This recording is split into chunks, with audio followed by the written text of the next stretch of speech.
This is the centerpiece of the Minneapolis Sculpture Garden. It's called Spoonbridge and Cherry. It was made in 1988 and it cost about $500,000 then. It was here in the Minneapolis Sculpture Garden when it opened in 1988. It was an early concept as a Viking ship with a dragon figurehead set in a circular reflecting pool.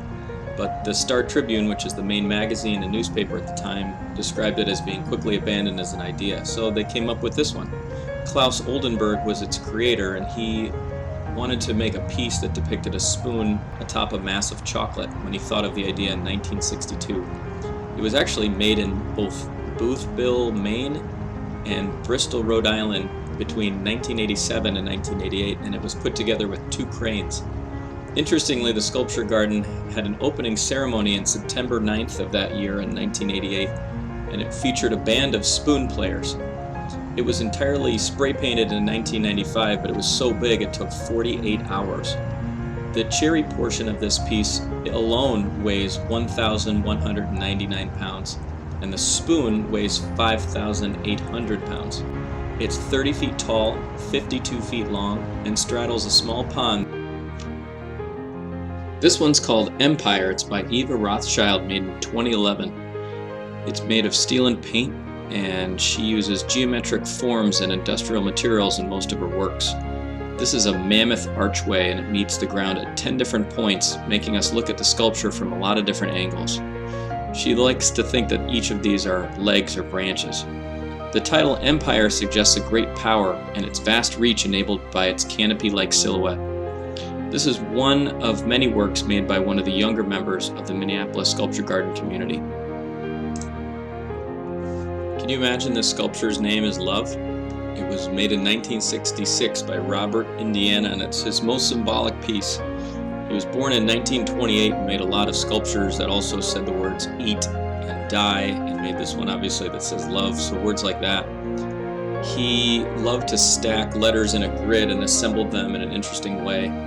He stated in 1969, after this was done, that this was as best he could do to put this as compactly and economically as possible for these 4 letters. The tilted O and the structure as is has made it into so many different sculptures around the world and has made him pretty famous through the cultures and generations since it was made.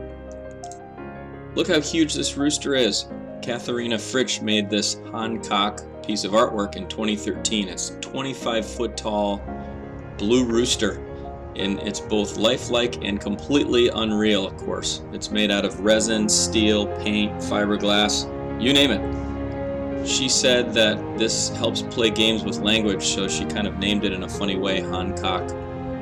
She loved to play with the bold symbols of the rooster and how it kind of relayed power and courage and posture, and she loved changing animals and everyday objects into an otherworldly status. So kind of interesting, and this thing is taller than most trees in the sculpture garden. This next sculpture is the Aracadia. It was built somewhere between 1977 and 1982. It's made of steel and wood mostly, and this entire sculpture has something of a spider-like feel, which is something that fascinated the artist who made it.